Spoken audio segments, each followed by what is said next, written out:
तो इसके लिए ना एक kind of like there is a saying or a Shayari of sorts, जो साज़ से निकली धुन वो हर दिल ने सुनी है, जो तार पे गुज़री वो किस दिल को पता है। ये जो हमारा इमोशनल वेल-बीइंग है, while we are doing everything in life, we are trying to achieve our we are trying to manage our relationships, we are trying to create an identity for ourselves, we are trying to balance our health and routine and what not. ये सब कुछ वो है जो साज से निकली हुई धुन है, ठीक है? ये वो म्यूजिक है जो बाहरी दुनिया को दिखता है, बट जो house number 4, house number 8, house number 12 अष्टम भाव और द्वादश भाव है, ये वो चीजें हैं जो आपके मन में चल रही हैं। ये वो है जो आपके जिस तरीके से आपने चीज़ों को अचीव किया है, वो सिर्फ़ आपका दिल जानता है, आपका मन जानता है। This is kind of like everything emotional, everything which is happening in your mind right now. So in these houses emotions की क्वालिटी, इमोशंस का जो रोल है, वो बहुत ज़्यादा बढ़ जाता है। ऑटोमैटिकली ही, नेचुरली ही वो बढ़ जाएगा। ये जो 4, 8, 12 राशिज़ हैं, ये राशि भी इनका जो तत्व है, वो जल तत्व है। जो धर्म त्रिकोण है उनमें पड़ने वाली जो राशि है, उनमें आने वाली राशि है वो फायर एलिमेंट था, अग्नि तत्व था। फिर उसके बाद आता है अर्थ एलिमेंट, फिर एयर एलिमेंट यानी कि 3, 7, 11 और अब आता है water element. Water is your emotions, it represents your emotions because it is fluid. ये हमेशा जो है बहता रहता है या फिर स्टैग्नेंट होता है तो वो सड़ने लग जाता है। This is the case with our emotions as well, this is the case with our overall feeling, जो हम फीलिंग्स करते हैं वो सब चीजों में। नाउ व्हाट हैपेंस इज, जब ये भाव 12 के बारे में हम बात करते हैं, 4 8 12, व्हाट हैपेंस 4 8 12 के बारे में जब हम बात करेंगे ना, तो यहाँ पे लॉजिक, रीजनिंग, इन सब चीजों का इतना ज्यादा रोल नहीं होता है। कारण क्या है कि ये भाव ही इमोशंस के भाव हैं। ये जो हम व्यक्तिगत तौर पे फील करते हैं, इन सब चीजों के भाव है। ये लॉजिक्स के परे है। ये हाउसेस भी लॉजिक्स के परे हैं और ये जो सिग्निफिकेशंस है इन हाउसेस की, वो भी लॉजिक से परे ही है। जब दिल की बात आती है तो दिमाग को इतना ज्यादा आप यूज नहीं कर सकते हो। जहां पे आपने दिल और दिमाग को बैलेंस कर लिया, तो फिर आपने धर्म से लेके मोक्ष त्रिकोण तक बैलेंस कर लिया। 4 8 12 जो भाव हैं, ये भाव आपकी लाइफ के अंदर हर उस इवेंट को दिखाते हैं जिस इवेंट में आपका मोशन इन्वॉल्व होगा, जिस इवेंट में आपका माइंड जो है वो कम इन्वॉल्व होगा, आपका हार्ट ज्यादा इन्वॉल्व होगा। By heart I mean your emotions, your feelings. ये ऐसे भाव हैं जो कि काफी ज्यादा सेंसिटिव भी होते हैं। छोटे मोटे एफ्लिक्शंस भी इन भावों को ना अ, आपकी लाइफ में ज़्यादा उजागर कर देते हैं, और वो जैसे ही जल तत्व की कमी होती है बॉडी के अंदर, तो वहाँ पे आपको ना सिग्निफिकेशंस इस तरीके के देखने को मिलेंगे। वो भाव आपको बताएँगे कि हम थोड़े बहुत ना खराब हो रहे हैं, हमारा थोड़ा इश्यू चल रहा है, क्योंकि ये इमोशंस पे बात आती है और वो रिएक्ट इंस्टेंटली होता है। बाकी 3 त्रिकोणों के अंदर अगर चीज़ें खराब है या फिर चीज़ें इतनी सही नहीं है तो चल जाता है। लेकिन मोक्ष त्रिकोण के अंदर अगर आपने इम्बैलेंस क्रिएट कर लिया है, दिस क्रिएट्स ट्रबल्स। ये ऐसे ट्रबल्स को क्रिएट करता है जिन ट्रबल्स को ना सबसे पहले रिजॉल्व करना चाहिए। बहुत ईज़ी भी होता है रिजॉल्व करना, ऐसा नहीं है कि कोई बहुत मेजर ट्रबल आ जाएगा, नहीं, नहीं। बहुत ईज़ी होता है, जितना जल्दी वो खराब होता है भाव, उतना ही जल्दी ये सही भी हो जाते हैं। मन है तो मन जो है चंचल होता है, इट कीप्स ऑन मूविंग, और इस तरीके से फ्लूइड होता है तो वो 1-2 दिन के अंदर सही भी किया जा सकता है। बट द पॉइंट इज़, ये जो भाव है 4 नंबर, 8 नंबर और 12 नंबर, इन भावों को आपको बहुत संजो के रखना पड़ता है, बहुत प्रोटेक्शन के अंदर रखना पड़ता है। जितना प्रोटेक्ट आप इन सबको करोगे, उतना ही ज़्यादा बाकी भावों के अंदर आपको ऊर्जा देखने को मिलेगी। जब बाकी तीनों भावों जो त्रिकोणों की बात होती है, व्हाट हैपेंस इज, इनको बैलेंस करने के लिए सबसे पहले आपका मोक्ष त्रिकोण अगर बैलेंस्ड है, तो आप अपने माइंडसेट को ऐसा तैयार कर सकते हो कि yes, you can take on any challenges. मोक्ष त्रिकोण ही अगर बैलेंस नहीं होता है, तो it gets difficult for the person to manage all of these three त्रिकोण। That is why this comes in the last, क्योंकि ये पीक है, एक ऐसा पीक है जहां पे हम जिसके बारे में इतनी बात नहीं करते हैं, जो हमारी मेंटल हेल्थ है, जो हमारे मन में जो गुजर रही है, उसके बारे में हम इतना ज्यादा ओपन अप नहीं हो पाते हैं हर किसी से। और वो सारे सप्रेस्ड इमोशंस, वो सारे इमोशनल बैगेजेस, वो सारे इमोशनल इश्यूज, ये सब कुछ क्या है, धीमे धीमे आपके इम्बैलेंस को क्रिएट करते रहते हैं। और क्योंकि इम्बैलेंसेस क्रिएट होते रहते हैं, तो ऑब्वियसली फिर उसके बाद में हमारे अलग अलग जन्म होते रहते हैं। काल चक्र से मुक्ति पाने का जो भाव है, जो रास्ता है, वो है मोक्ष त्रिकोण। क्योंकि इसको बैलेंस कर लिया, तो इट्स ऑलमोस्ट डन। ये ऐसे भाव हैं जिन भावों के अंदर आपको देखने को मिलेगा कि एक भाव naturally it is ruled by Chandra, second भाव जो है it is naturally ruled by Mars and Ketu, the eighth house, eight number राशि Scorpio, and twelfth is ruled by Jupiter. तीनों ही जो राशियां हैं, तीनों राशियों के अंदर moon, Ketu, Jupiter specifically rule करते हैं। ये ऐसे प्लैनेट्स हैं, ये ऐसे ग्रह हैं जो स्पिरिचुअली बहुत कनेक्ट करते हैं आपको, डिवाइन ब्लेसिंग से कनेक्ट करेंगे, ये आपको भगवान से, ईश्वर से कनेक्ट करने की क्षमता रखते हैं। और जो मातृत्व वाली फीलिंग है, caring towards others, caring towards self, ये दोनों ही चीजें इन्हीं भावों से आती है। जितना मन आपका शांत होता है, उतना ही ज्यादा आप इस भाव के जो कंफर्ट्स और लग्जरीज वाला पार्ट है, विच is the positive side of these त्रिकोण, उसको आप यूटिलाइज कर सकते हो। सो ये शुरू जो होता है, this happens, starts with the fourth house, the house of your emotional wellbeing. Emotional wellbeing को मैनेज करने में ही मैक्सिमम लोग अभी लगे हुए हैं। जो इश्यूज होते हैं वो अराइज भी यहाँ पे ही होते हैं और खत्म भी यहीं से होते हैं। अगर आपने अपने इमोशनल वेलबींग का जो कंट्रोल है वो किसी और को दे दिया, या फिर किसी सिचुएशन को दे दिया, तो यहाँ पे हमें जो है देखने को मिलता है कि बहुत इजीली आपको मैनिपुलेट किया जा सकता है। और यहीं से शुरुआत होती है असल में जो हमारी सोल की जर्नी है, उसकी प्रोग्रेस या फिर उसका रिग्रेशन की। आप फील कैसा करते हो, आपके मन में क्या चल रहा है, ये सारी चीजें आप ना इस मोक्ष त्रिकोण से देखोगे। मोक्ष त्रिकोण का नाम मोक्ष है क्योंकि ये अल्टीमेट जर्नी है आपके सोल की। पर मेजरली ये फोकस और इन्फ्लुएंस करता है आपके इमोशनल वेलबींग पे, आपके बॉडी के जल तत्व में। जल तत्व की वजह से ही आप रिलेशनशिप्स बना सकते हो, बना पाते हो। जल तत्व की वजह से ही आप किसी से भी कोई कनेक्शन बना पाओगे। जल तत्व की वजह से ही आपका डीएनए जो है वो म्यूटेट होता है, डीएनए आगे पास ऑन होता है। जल तत्व की वजह से ही आपका प्रोक्रिएशन वाला पार्ट जो है वो कैरी फॉरवर्ड होता है। उसी की वजह से आपका ओवरऑल लिबिडो डिसाइड होता है, उसी की वजह से आपका overall bodily health, your vitals, ये सब डिसाइड होती है। इतना इंपॉर्टेंट है जल तत्व बॉडी के अंदर, बिकॉज जो ओवरऑल जल की क्वालिटी है, जो क्वांटिटी है, it is more than like 70%। तो वो तत्व की प्रधानता अपने आप ही ह्यूमंस के लिए बहुत इंपॉर्टेंट हो जाती है।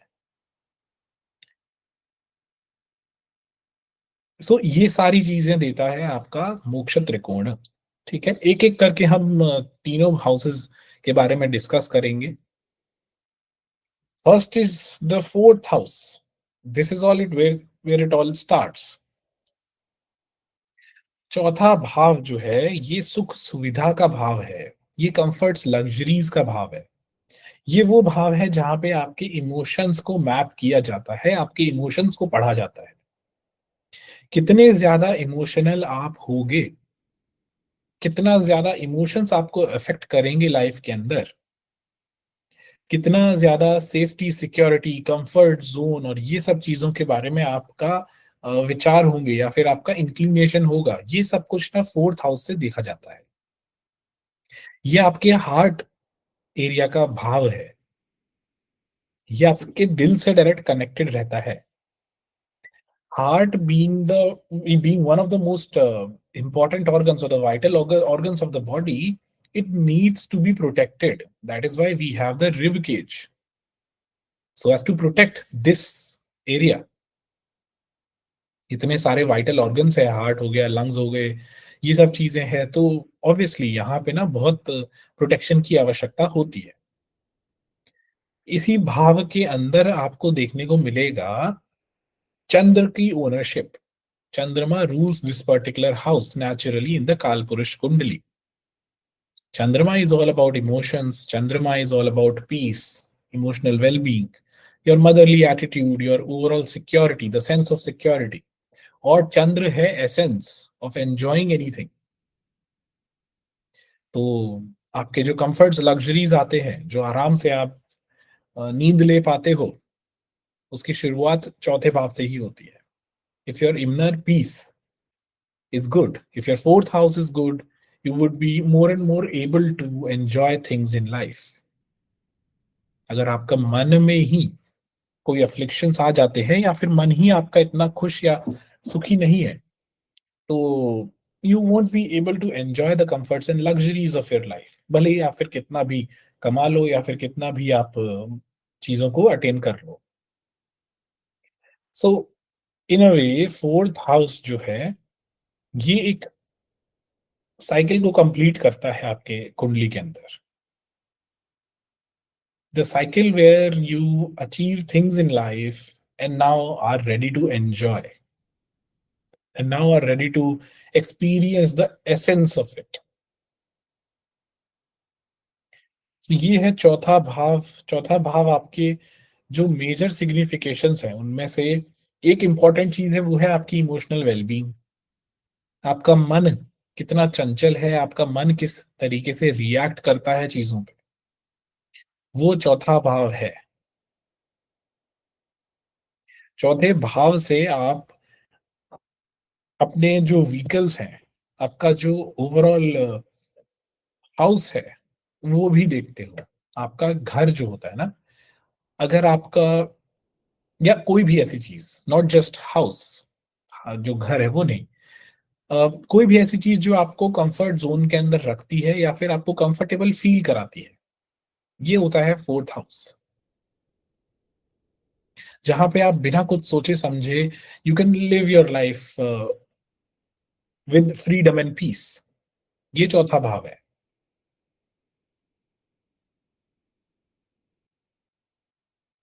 चौथे भाव से आप उन चीजों को, उन लोगों को देखते हो जो सही में आपके लाइफ के एक पार्ट है। कल हमने बात की थी 11th हाउस के अंदर, जहां पे हमारा social network and professional network वगैरह ये सब चीजें आई थी। फोर्थ हाउस वो भाव है जो दिखाता है the closest of your friends, the closest of your friends. ये जो हमारे मित्रगण होते हैं ना, दोस्त होते हैं, जो हमारे साथ बचपन से साथ में है, उनको हमारी फैमिलीज के बारे में भी सब कुछ पता है। They know how we react to certain things and they have been through and through with us in our lives. वो हमारा एक परिवार सा ही बन जाता है, क्योंकि उनको वो चीजें पता है, उनको वो सब रिएक्शंस, वो सब सिचुएशंस पता है जो हमारे इमोशनल वेलबींग को डायरेक्टली अफेक्ट करती है, जो हमारे सेंस ऑफ सिक्योरिटी को, कंफर्ट जोन को अफेक्ट करती है। तो दो जो आपके बेस्ट ऑफ द फ्रेंड्स हैं, वो चौथे भाव से आपको देखने को मिलेंगे।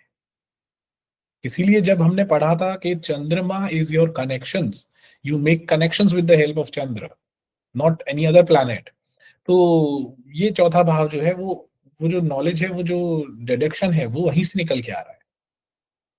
यही भाव है जहाँ पे आप वो कनेक्शंस बनाते हो जो लाइफ लॉन्ग आपके साथ में चलते हैं और जो आपको डायरेक्टली इन्फ्लुएंस करते हैं। तो closest of your friends, the people who kind of like in your inner circle, ये सब कुछ चौथे भाव से। चौथे भाव के अंदर आप ये चीजें भी देखोगे कि आपका जो ओवरऑल नॉलेज बेस है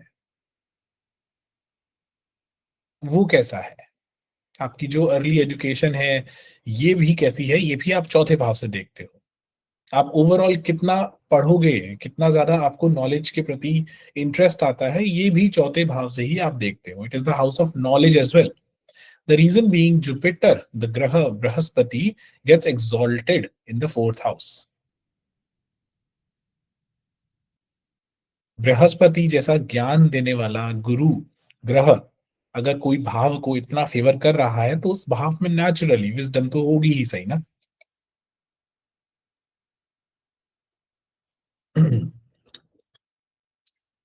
Apart from this, the physical level significations include your vehicles, the kind of vehicles, the kind of bed या फिर कोई भी जहां पे आप बैठते हो कंफर्ट के लिए, वो सब चीजें चौथे भाव से आपको देखने को मिलेंगी। आपका जो ओवरऑल एनवायरनमेंट है, आपके आसपास की चीजें, आपकी सिचुएशंस, ये भी चौथा भाव है कि आपको कैसा फील होता है wherever you are living right now. हम कभी कभार ऐसा होता है ना कि हम किसी जगह पे एंटर करते हैं, वहां की हमें वाइब इतनी अच्छी नहीं लगती है, हमको ऐसा लगता है कि यार यहाँ का वातावरण थोड़ा अजीब सा है, हमें इतना मैच नहीं कर पा रहा है। तो वो डायरेक्टली आपके चौथे भाव से निकलने वाली फीलिंग्स होती है। चौथे भाव से ही हमको ये मालूम पड़ता है कि हमारा एनवायरनमेंट कैसा है। If the native is bound to live in an environment which is giving him or her piece और नॉट, ये सब चीजें चौथे घर से पता लगती हैं। कोई भाव का उपाय नहीं हो पा रहा है या फिर कुछ भी समझ नहीं आ रहा है तो सबसे पहले I try to balance specifically the fourth house of the kundli. बहुत जरूरी है, एक बार स्टेबल इमोशंस हो जाते हैं तो उपायों को करना भी बहुत आसान हो जाता है और उनको समझना भी बहुत आसान हो जाता है। करना इसलिए क्योंकि हमारा इमोशनल वेलबींग सही है, और समझना इसलिए क्योंकि fourth house is the house of knowledge. तो जो गुरु की नॉलेज है वो सही ढंग से वहां पे मिल पाती है। चौथा भाव जो है ये आपकी लाइफ की ना फाउंडेशंस को भी रखता है। ये आपकी इमोशनल सिक्योरिटी है, your sense of security and safety. तो आप देखोगे कि जब चौथा भाव बहुत स्ट्रांग होता है, these people do not tend to fall much in life. ये ना नीचे नहीं गिर पाते हैं इस लेवल पे, क्योंकि उनको हमेशा एक सेफ्टी नेट मिलता है, एक सपोर्ट सिस्टम मिलता है, जो even if they fall they will be caught in time. तो उनको वो समाज समाज हो गया या फिर उनका घर परिवार हो गया, उनके आसपास के लोग हो गए, वो उनको सपोर्ट कर देते हैं। तो जब चौथा भाव बहुत बली होगा, चौथा भाव बहुत एक्टिव होगा, तो यहाँ पे आपको देखने को मिलेगा कि जो सेफ्टी सिक्योरिटी नेट है एक इंसान का, वो बहुत इंपॉर्टेंट भी हो जाता है फॉर द पर्सन, एंड वो उनका काफी यूटिलाइज भी होता है, यूज भी आता है। तो ये नींव है, ये आपकी फाउंडेशन है। As we all know that mother is the first guru in life. तो जो आपकी माँ है, आपकी मदरली फिगर्स हो गए लाइफ में, जिन्होंने आपको पाला पोसा बड़ा किया हो, जहां से आपको इमोशनल सपोर्ट सिस्टम मिल रहा है, all of this is the fourth house. और ये आपकी फाउंडेशंस को क्रिएट करता है, ये आपकी नींव को क्रिएट करता है। जब हम बहुत इम्पल्सिव हो जाते हैं, जब हमारे इमोशंस कंट्रोल में नहीं आते हैं, तो the problems can be traced back to the fourth house, the overall upbringing of the child itself. उसको जैसा एनवायरनमेंट मिलेगा उसी हिसाब से तो वो रिएक्ट करेगा बच्चा। लेटर पार्ट ऑफ लाइफ में जैसे जैसे ग्रह मच्योर होते जाते हैं हम फिर भी समझ जाते हैं, पर in the initial parts of life, the first 20-25 years let's say, it gets a little bit difficult to understand this house. So ये आपका एनवायरनमेंट है, आपका फाउंडेशन है, बहुत इम्पोर्टेंट भाव हो जाता है अपने आप में ही जब आप अपने मन की बात करते हो, जब आप अपने इमोशंस की बात करते हो। And one more thing is because the word Luna, Luna जो शब्द है, जो चंद्र को बोला जाता है, वहीं से आता है ल्यूनाटिक। तो चौथे भाव से हम मेंटल ट्रबल्स, इमोशनल ट्रबल्स इनको भी देखते हैं। चौथे भाव से ही हम ये देखते हैं कि कितना कंफर्ट ज़ोन अलाउड है आपकी लाइफ के अंदर। ये सारी चीज़ें चौथे भाव के सिग्निफिकेशंस में आती हैं। The next, we will talk about the physical and the basic biological significations. As we talked about it, the heart area, your chest area, आपका lungs वाला जो पार्ट है, ये चौथे भाव के अंदर आता है। चौथा भाव वही सब कुछ है जिसको प्रोटेक्शन की जरूरत है। बॉडी के अंदर ओवरऑल फ्लूइड की क्वांटिटी कितनी है, जल तत्व की क्वांटिटी क्या है, कितना उसको बैलेंस करने की आवश्यकता है। आयुर्वेद के अंदर काफी ज्यादा काम आता है चौथा भाव, because it represents the water, और पानी के अंदर सब कुछ ऑलमोस्ट मिल जाता है। तो किस लेवल तक हम फ्लेक्सिबल हैं for doing the remedies and all that, both the medical remedies and the astrological remedies as well, ये सब कुछ क्या है कि चौथे भाव से पता लगता है। On the psychological level, emotional safety is one of the major factors or significations of this house. कोई भी चीज का एक सेंस ऑफ बिलोंगिंग होती है ना आपकी, कि I belong to here, this particular land, this is my native place, this is my native city and all that. ये सब कुछ आपका ना चौथा भाव दिखाता है। ये जो भाव है, इससे शुरू होती है आपकी स्पिरिचुअल प्रोग्रेस, क्योंकि इसके बाद आपका अष्टम भाव आता है इस त्रिकोण में, और फिर आता है द्वादश भाव, द 12th हाउस। यहां से आप ना क्वेश्चन करना शुरू करते हो कि who am I, where do I belong, do I belong here. ये सब चीजें आप इसी भाव से शुरू करते हो।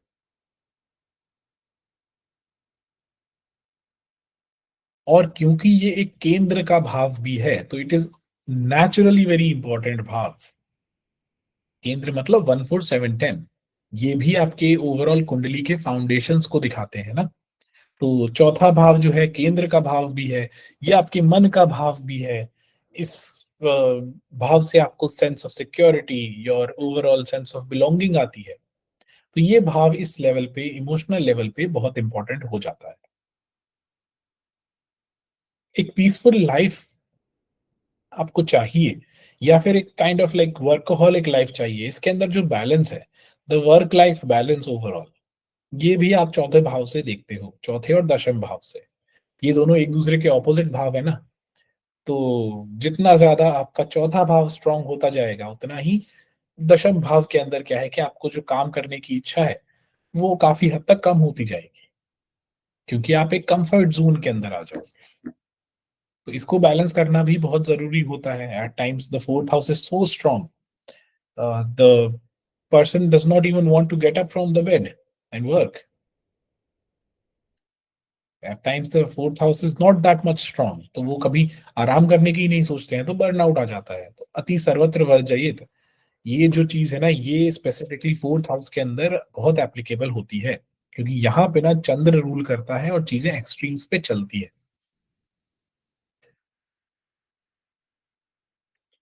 एक चीज होती है ट्रॉमा बॉन्ड्स, या फिर कुछ traumatic experiences in our lifes. ये दो चीजों से देखे जाते हैं, दो particular things. One is fourth house, and second is the fourth from moon itself.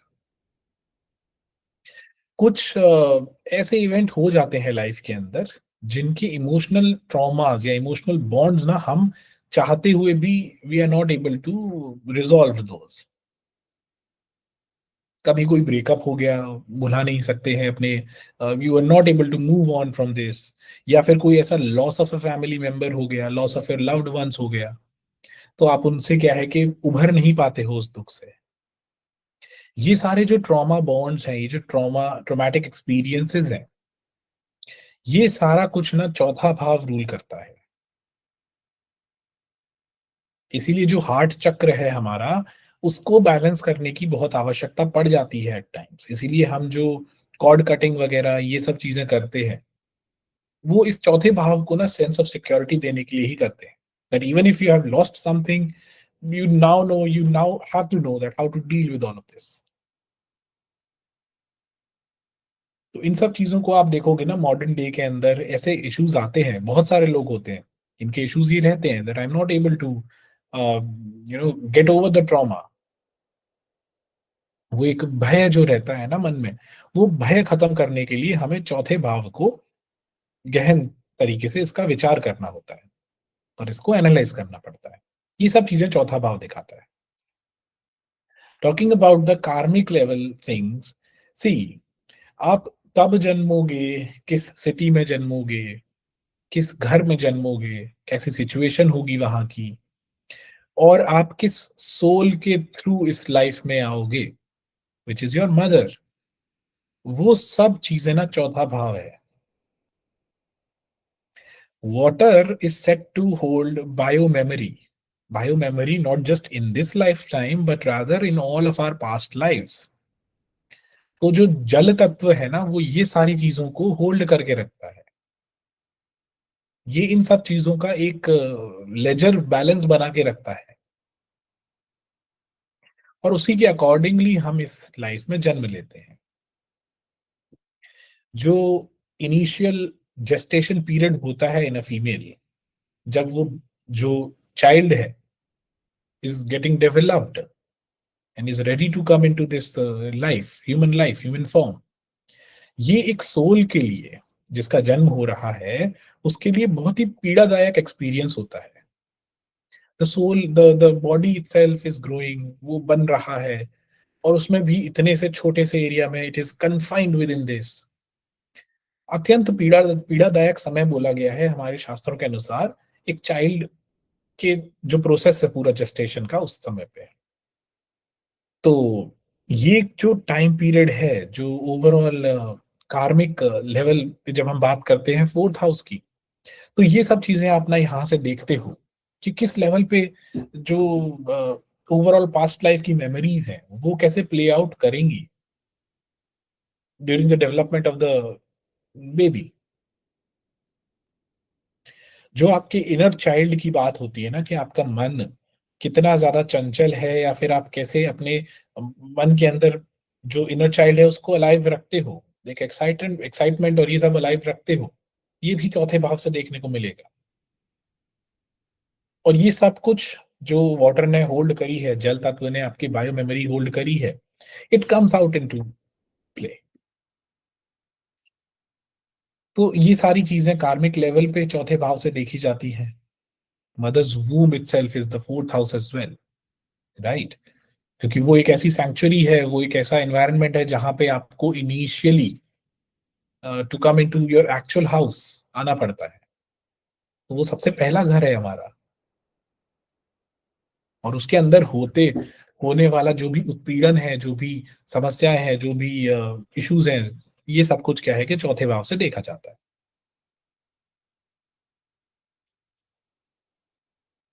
Now on the spiritual basis, on the spiritual level, I think only contentment is something which needs to be looked upon. और contentment बहुत subjective point है। हो सकता है कि आपके पास crore and crore of income हो but you are not content.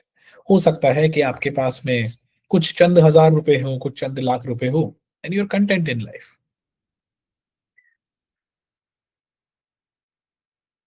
लेकिन इस भाव के अंदर ना ऑन अ स्पिरिचुअल सेंस एक चीज और ज्यादा इंपॉर्टेंट होती है, वो है देने की प्रवृत्ति। Your nature to give selflessly to other people. क्योंकि ये भाव ऑन अ स्पिरिचुअल लेवल आपकी मदर से जुड़ा हुआ है, आपके मातृत्व से, खुद के मदरली नेचर से जुड़ा हुआ है। Now mother's love is something which is very much pure, completely unbiased.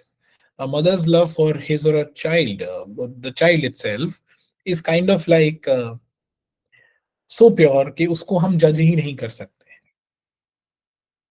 और इसी प्रकार का जो प्रेम है, इसी प्रकार का जो डिवोटेड लेवल का प्रेम है, वो दिखाता है चौथा भाव।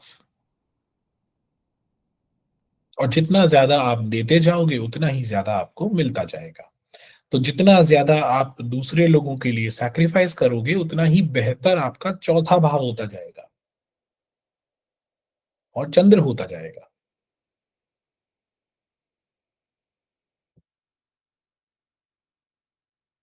So this all is the signification of the fourth house. It starts or marks the beginning of your emotional well-being.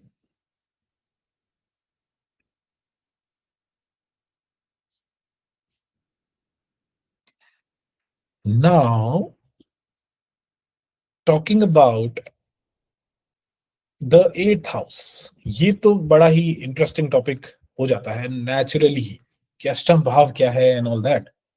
और कुछ हमारे स्टूडेंट्स हैं जिनके चार्ट्स मैंने देखे भी हैं, जब ये कोर्स का सिलेक्शंस वगैरह हो रहा था। Very prominent eighth house lord is very prominent and all that stuff. The कारक for eighth house, the Shani and all that are very prominent. So this particular house is very important for all of us. हम यहाँ पे बैठे हैं ना, जो एक दूसरे से हम जो बात कर रहे हैं, the knowledge exchange and all that stuff, ये सब कुछ ना हमें अष्टम भाव ने ही दिया है। The reason we have met here is ashtam भाव।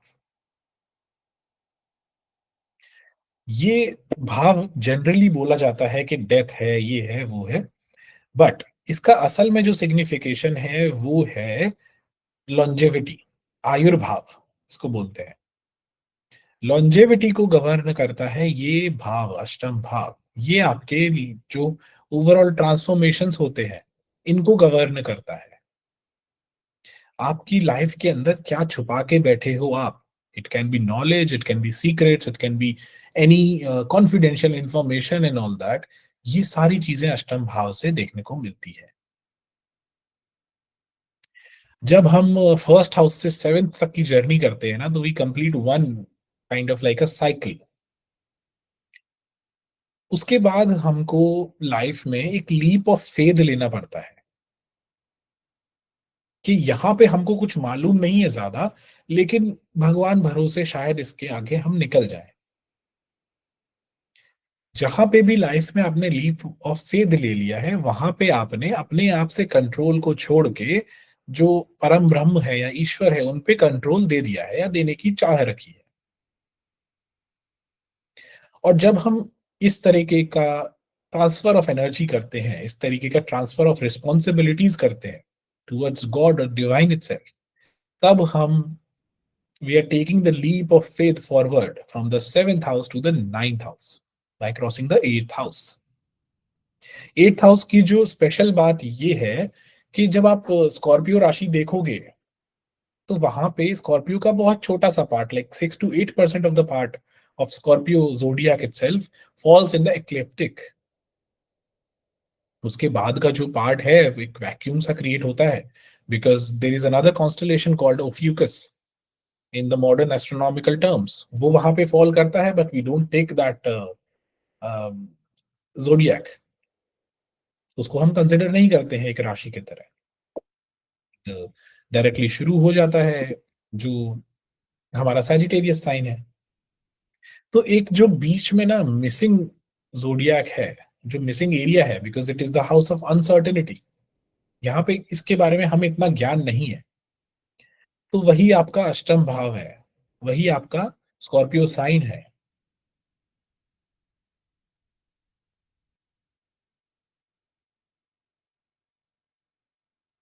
और क्योंकि इसको मृत्यु भाव से भी बोला जाता है, लेकिन यहाँ पे मृत्यु जो है वो नेचुरल डेथ या फिर डेथ के बारे में नहीं बात हो रही है। यहाँ पे मृत्यु उन सब चीजों की है जो आपने मटीरियलिस्टिक लेवल पे अपने साथ में रखी हुई है, कि इनके बिना मैं लाइफ को नहीं जी सकता या जी सकती। भगवत प्राप्ति के लिए नवम भाव तक पहुंचना बहुत जरूरी है, because that is the house where the real guru gyan starts, और the real resonance with your God itself starts. तो उस तक पहुंचने के लिए पहले हमको सप्तम भाव की जो सारी चीजें हैं, या फिर फर्स्ट हाउस से लेके सेवेंथ हाउस तक की सारी चीजें हैं, उन सबको ना त्यागने की या फिर उनसे थोड़ा डिटैच होने की आवश्यकता पड़ती है। तो पहला लीप ऑफ फेथ आप अगर ले लेंगे अष्टम भाव के ऊपर से, तो you will reach the ninth house. और इसीलिए कोई भी चेंज को होने के लिए बहुत सारी चीजों का ना खत्म होना बहुत जरूरी है। So that is why this is the house of endings, and this is the house of changes, constant changes. ये इतने चेंजेस आपकी लाइफ में करवा देता है कि अब आपको समझ में आ जाता है that change is the only constant. और इसीलिए आप इवॉल्व भी होते हो इसी अष्टम भाव की वजह से ही। ये वो सारे गूढ़ रहस्य हैं लाइफ के जिनके बारे में हमें इतना मालूम नहीं है। We have to dig deep so as to understand these bhava, to so as to understand these kind of knowledge। तो ये हिडन नॉलेज है जो छुपी हुई है, जो ओपनली अवेलेबल नहीं है। अष्टम भाव से आप कोई भी तरीके का ना क्राइसिस मैनेजमेंट देखते हो। होता क्या है कि जब अष्टम भाव बहुत एक्टिव होता है, तो वो पर्सन जो है, वो इंसान जो है, वो खुद ही बहुत सारे चेंजेस से गुजर जाता है during the dasha antardashas and activation of the house and all that. तो फिर क्या है कि the person becomes pretty much, और the person normalizes changes in life. फिर जब इतनी सारी चीजें आप देख लेते हो ना लाइफ के अंदर, तो आपको कुछ नया नहीं लगता है कि ये मेरे साथ क्या हो गया अचानक से, ऑल ऑफ अ सडन। और जब ऐसा होता है ना, तो this makes a person very wise, very patient, and kind of like a very good crisis manager। And that is why the people who have a very prominent eighth house become very good astrologers, very good occultists, and all that. क्योंकि they are the best of crisis managers। They can manage crisis effectively without being biased about it, without being much emotional about it, because they have gone through all of these transformative journeys by themselves। They have the first hand experience of everything which can go wrong। और जब इतना सब कुछ गलत चला जाता है, तो फिर उसके बाद तो पता लग जाता है कि what is going to happen next. तो एस्ट्रोलॉजी नहीं भी आती हो ना, या ये सब नहीं भी आता हो, तो भी the person become so mature, so wise, kind of like कि उनको ना पता ही लग जाता है कि अब इसके साथ में आगे क्या होने वाला है, because they have gone through this process over and over again. तो ये जो ओवरऑल ह्यूमन साइकोलॉजी है, digging deep into things, digging, doing best of the researches and all that, ये सब कुछ अष्टम भाव से आती है।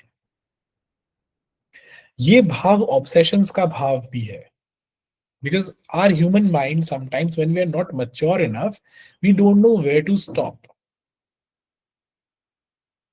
when to quit is much important than knowing कि वो कैसे काम करना है, चीजों में क्या क्या करना है। राइट जहां पे हमें ये पता लग जाएगा ना कि हमें यहाँ पे रुक जाना है, तो फिर हमारी लाइफ में ऑब्सेशंस नहीं होंगे। पर ये अष्टम भाव क्या करता है, ये आपको इतनी सारी चीजों में उलझाए रखता है कि आपको पता ही नहीं रहता है that what exactly is meant for you and when to stop, when to quit. इसीलिए सारे addictions, it can be addictions to any sort of intimacy, it can be addictions to any sort of habits like drinking and all that stuff, addictions। And it can be obsession towards any person or something like that, it can be obsession towards any goals or something like that। ये सब कुछ आप अष्टम भाव से देखोगे, क्योंकि ये भी भाव ऐसा है जो एक्सट्रीम्स में ही काम करता है। इस भाव को पसंद है एक्सट्रीम्स में, क्योंकि वो आपको ले जाना चाहता है ना उस लेवल पे। तो जो लोग चले जाते हैं वो समझ जाते हैं the depth of this particular भाव, वो काफी हद तक समझ जाते हैं। और जो नहीं जाना चाहते हैं, तो वो फिर नवम भाव का जो लीप ऑफ फेथ है, जो ईश्वर पे जो फेथ है, वो इतना नहीं ले पाते हैं। तो भाग्योदय होने से पहले एक बार चीजें बहुत बिगड़ती है। when things get are about to get right, you will face a lots and lots of obstacles, troubles, mental agony and whatnot। This is what the 8th house and 9th house is all about। We start from 8th house, the journey of transformations and all that, and once we achieve that, it's all good and fine। जो आपका loss of fame है, जो scandals होते हैं, defamation होता है, ये सब भी ना अष्टम भाव के अंदर देखा जाता है।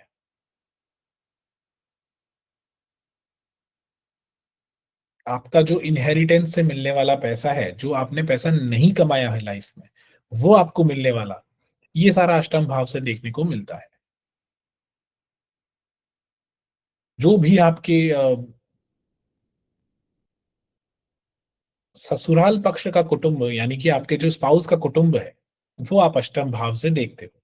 अष्टम bhav is also known as the mangalya bhav, क्योंकि this is the house where the resource for your marriage which is the seventh house, ये देखने को मिलता है। रिसोर्सेज मतलब second house from any house. तो अष्टम भाव से ना आपको ये सब चीजें देखने को मिलती है।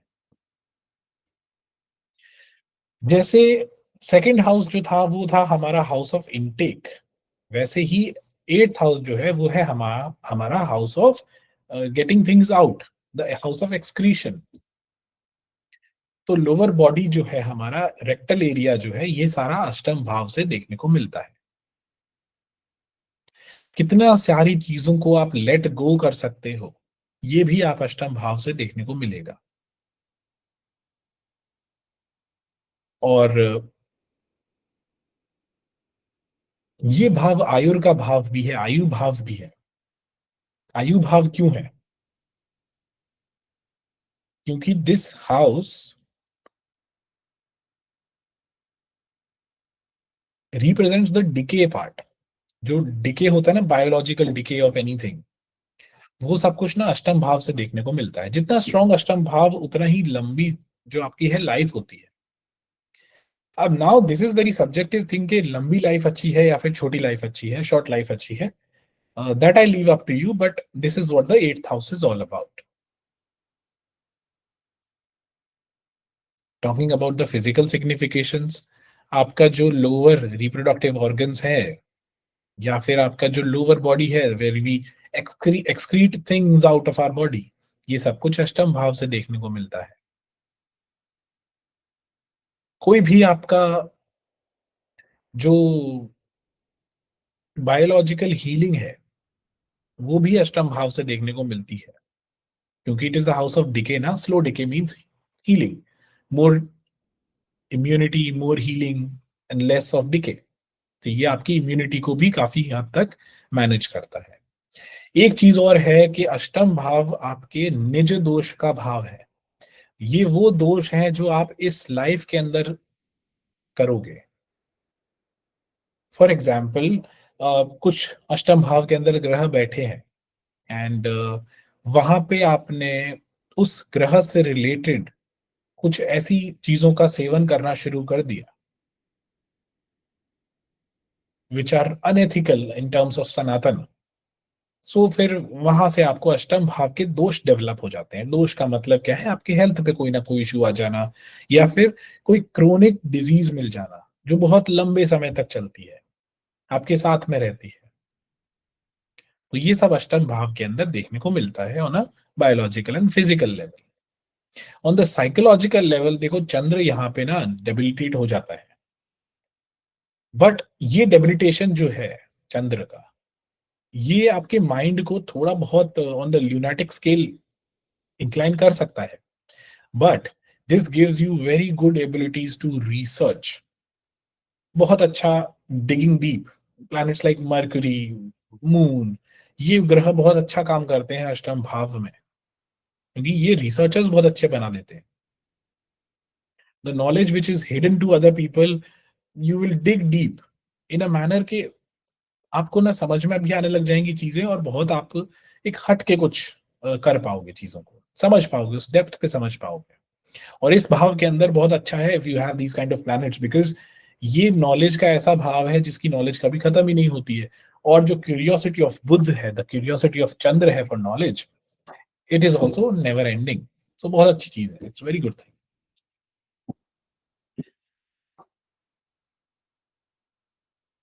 क्योंकि ये भाव जो है, ये भी जल तत्व से ही रूल होता है, जल तत्व की प्रधानता रहती है, तो इसमें भी ट्रॉमास जो है, इनको देखते हो majorly we see traumas from the fourth house, but किस इवेंट की वजह से ये ट्रॉमा हो सकता है, उसके अंदर आप अष्टम भाव को भी देखोगे।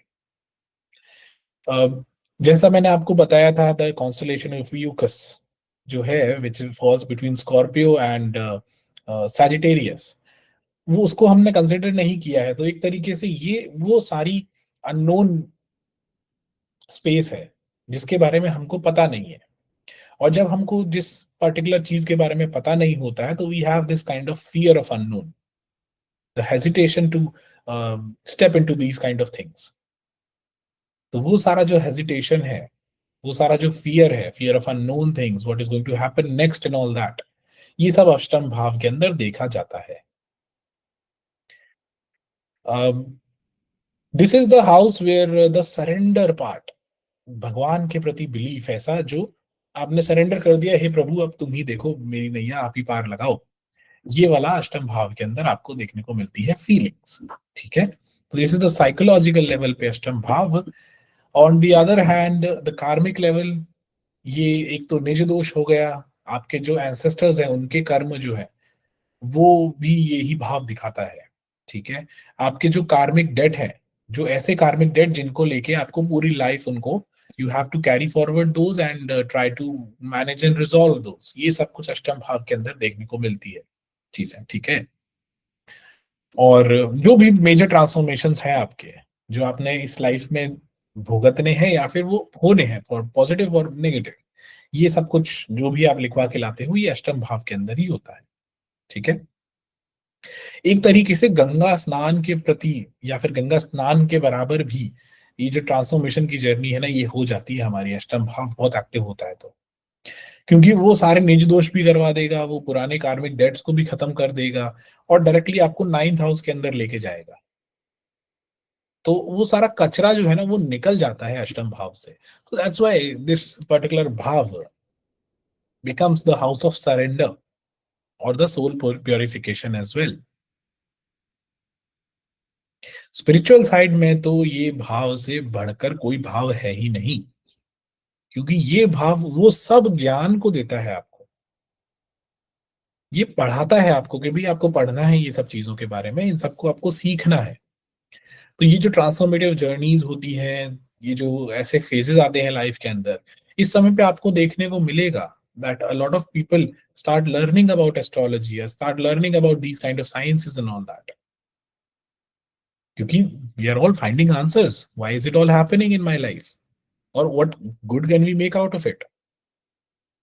तो ये अष्टम भाव की जो जर्नी है ये दिखाती है।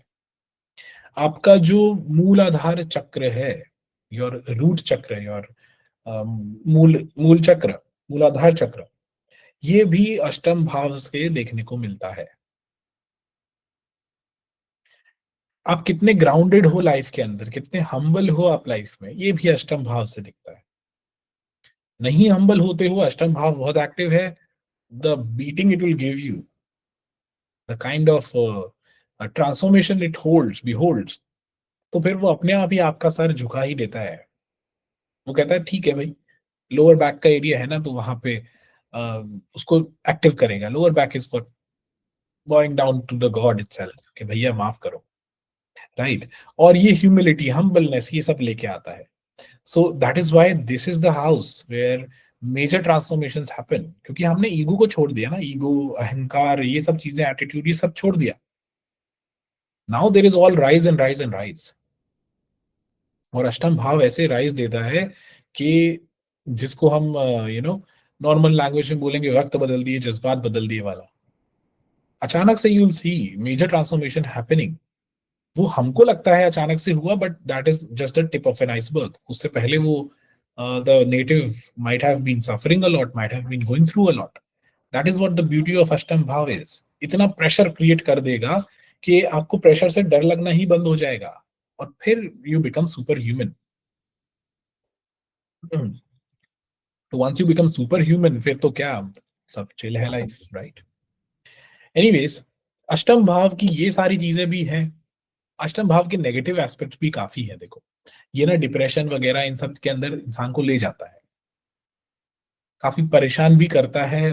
But in this case what happens is, अगर आपका नवम भाव अच्छा है, यानी नवम का लॉर्ड अच्छा है, चंद्र थोड़ा ठीक है, तो आप सही गाइड्स के पास आ जाते हो, आप सही लोगों से जुड़ जाते हो, आप सही इंफॉर्मेशन से जुड़ जाते हो। सो वो पॉजिटिव एस्पेक्ट्स ऑफ अष्टम भाव हैं, जो कि थोड़ा बहुत स्ट्रगल्स के बाद आपको मिल ही जाते हैं। ठीक है। सो दीज आर द अष्टम भाव related matters. Ashtam bhav what it is all about. बहुत सारी चीजें हैं अष्टम भाव के अंदर, तो there are lot of things which we can discuss because we are in this particular field only. But for now आपको यही सब याद रखना है और कोशिश यही करनी है कि इस भाव से मैक्सिमम पॉजिटिव चीजों को निकाला जाए, बाकियों को uh, छोड़ दिया जाए, त्याग दिया जाए। Now let's talk about the 12th house, the Dwadash Bhav, the house where everything ends, the Kundali ends itself. एक काल चक्र जो है वो खत्म हो जाता है 12वें भाव में। यहाँ पे ना देखो, अष्टम भाव में हमको ज्ञान की प्राप्ति और ये सब चीजें थी। ठीक है, 12वें भाव के अंदर ना मात्र श्रद्धा, ये ही काफी है। जिस प्रकार की भक्ति मीराबाई ने की, जिस प्रकार की भक्ति हम चाहते हैं कि बिना किसी ज्ञान के हमें ये एक आभास हो कि कोई कुछ भी नहीं है तो ईश्वर तो है और वही मेरे सब कुछ है, द हाउस ऑफ सरेंडर। तो कुछ ना आते हुए भी एक आम इंसान, एक आम आदमी कैसे मोक्ष की प्राप्ति करे, वो है भक्ति। तो वही भक्ति का जो भाव है, वही सब कुछ भाव 12वां भाव दिखाता है। क्योंकि हमने लाइफ को पूरा जी लिया है, 11th हाउस तक हमने हमारी डिजायर्स वगैरह, विशेस वगैरह को अचीव कर लिया है। But now for the soul to liberate and meet its origin, the creator himself, तो वहां पे ना हमको we have to shed a lot of weight, we have to shed everything, almost everything, because soul is very light.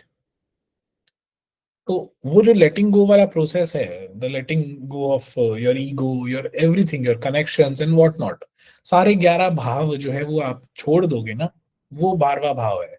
और ये बहुत ही light weight भाव है। यहाँ पे ना वेट कुछ है नहीं।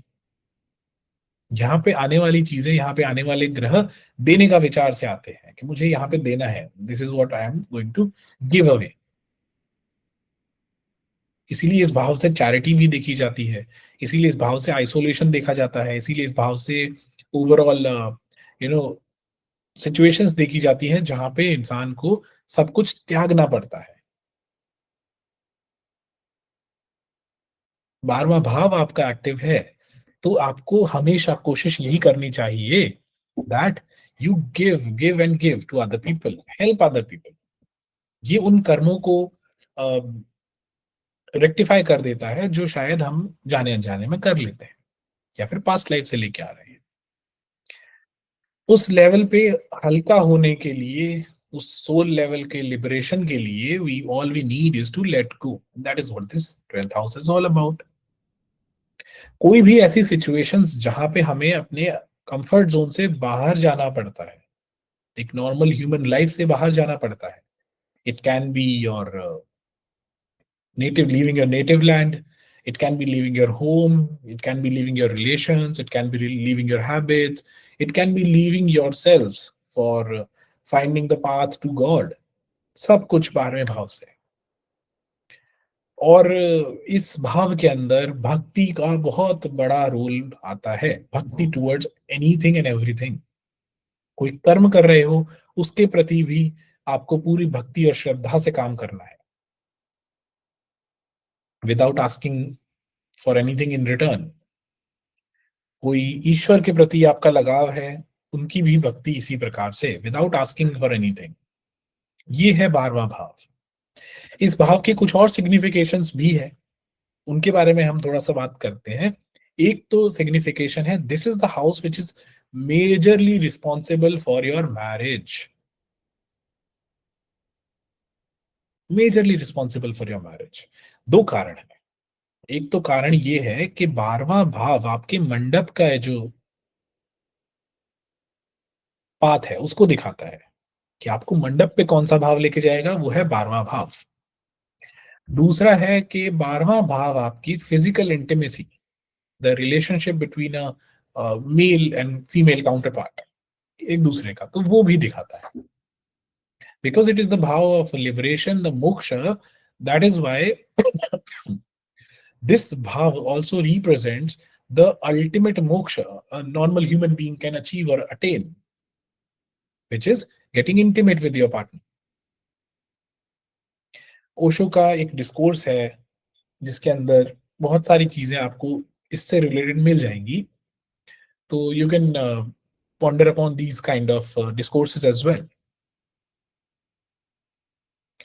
Now 12वें भाव से ना, क्योंकि शादी का भाव भी है आपके मंडप तक ले जाने वाला, जिसको हम नेष्ठा ग्रह बोलते हैं अगर कोई ग्रह उसमें बैठ जाता है तो ये भाव अपने आप में आपके जो मेजर लाइफ इवेंट्स हैं उनको भी दर्शा देता है।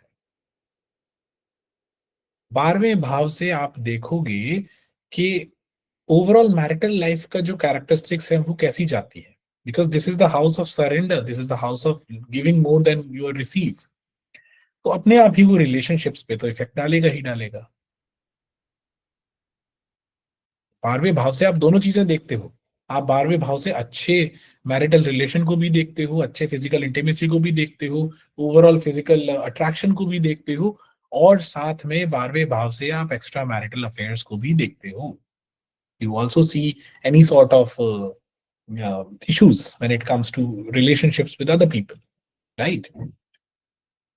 12वें भाव के अंदर आप ये सब चीजें भी देखोगे कि जो हॉस्पिटल्स हैं जहां पे चिकित्सा हो रही है, जहां पे आपको एक क्लोज्ड सेपरेट एनवायरनमेंट के अंदर रखा गया है, राइट, कंट्रोल्ड एनवायरनमेंट के अंदर रखा गया है, जो आपका बॉडीली इंटेक है वो सब कुछ रेगुलेट किया गया है, और आइसोलेशन में आपको रखा गया है। ये सारे भाव जो जो सिग्निफिकेशंस है ये भी 12वें भाव से आपको देखने को मिलते हैं। That is why this house also represents any sort of hospitals, chikitsalaya, any sort of jails, any sort of asylums, ये सब चीजें 12वें भाव से देखने को मिलती है। Fourth house, sorry, 12th house is the peak of your जल टेंडेंसीज, पीक ऑफ जल तत्व। जल तत्व ग्रह कौन है? एक तो चंद्र, एक शुक्र। शुक्र का पीक क्या है? It is the 12th house because it gets exalted in the Pisces rashi. तो this represents the ultimate devotion which is Shukra. This represents the ultimate feeling, the final moments of any soul. वही भक्ति, वही devotion, it is all about this. Okay.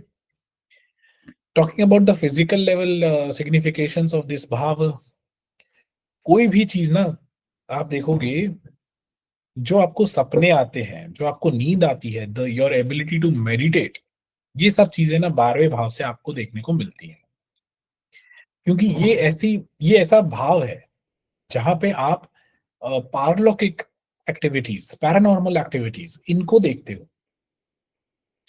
You will see a lot of people who have a very active 12th house, they are able to connect with other realms as well, the metaphysical realms, जहां पे आपको paranormal activities देखने को मिलती हैं, जहां पे आपको देखने को मिलता है that while sleeping you are experiencing some other entities connecting you।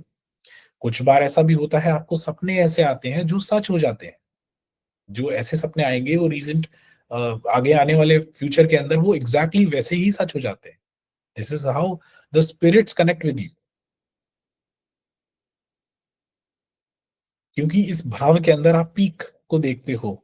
तो एक बहुत थिन लाइन है यहाँ पे between your physical and metaphysical entities. तो जो स्लीप पैरालिसिस हो गया, जो in involvement of any sort of spiritual spirits and all that stuff, ये सब कुछ 12वें भाव से देखने को मिलता है। आपको सपने कैसे आते हैं, आपको क्या फील होता है, कैसे आप मेडिटेशन के अंदर बैठते हो, ये सब 12वें भाव से देखने को मिलता है। चौथा, आठवां, 12वां भाव, ये आप जब देखोगे तो आपको पता लगेगा whether a person would be able to sit quietly or not. Meditation के लिए कितना इंपॉर्टेंट है। कुछ लोगों को आप रेमेडीज दे दो कि मेडिटेशन करो, but it is not for everybody, not everybody can meditate. वहां पे आपको चौथा, आठवां, 12वां भाव जो है वो देखना पड़ेगा। Any sort of psychological significations which involve your feelings of detachment, your feelings of not being able to connect with anybody, your feelings of getting into isolation quite often, your feelings of getting into more dreamy or imaginative state, your creativity at times, वो सब कुछ 12वां भाव दिखाता है। दया, दान, धर्म, ये सब कुछ भी 12वां भाव ही दिखाता है। On the karmic level, this bhav mostly means the things which you have to give.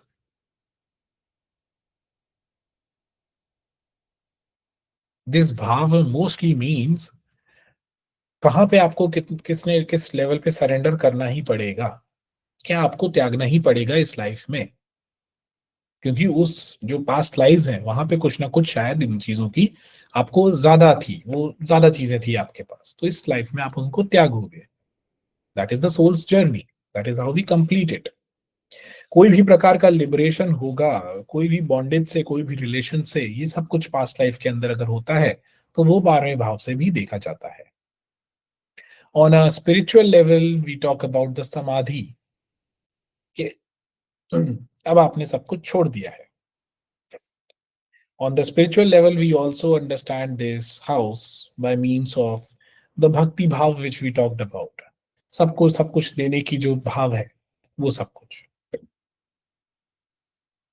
And on the spiritual level, we understand this bhav as the bhav which can connect us with the divine itself.